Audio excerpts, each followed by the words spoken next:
All right, everybody, welcome to the wood shop. So as you probably know, I bought this Rikon 14-inch bandsaw over a year ago now, and so I had someone ask me about how I was liking it, and so I thought I'd just give you a little update on how it's going. And so, as most of you know, what I do a lot here in the wood shop is I turn things, little bowls and different things, and so this thing really helps out when you're busting down a log.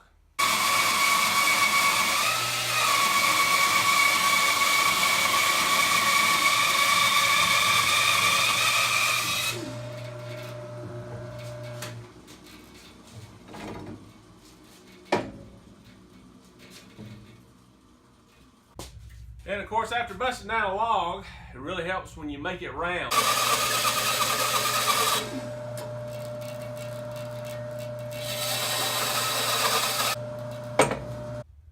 And I have not broken a blade yet, but I have changed blades. Let me just show you how easy this thing is to switch out.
There you go.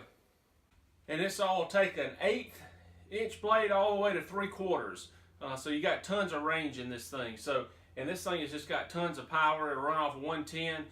It'll also run off 220, which I don't have it rigged up for that, but it would do that. I know this is a lot of saw for some folks. It's a lot of saw for me, but I figured if I was going to buy one for the rest of my woodworking days, then I might as well get a big one so I won't have to buy another one later. And so that was the rationale behind this. And these things just get more and more expensive every year, so I thought I might as well bite the bullet and do it. And it's been a good investment, and I think we're going to look forward to using this for years to come. So I appreciate you stopping by the wood shop and checking out my bandsaw, and good luck with your project, and take it easy.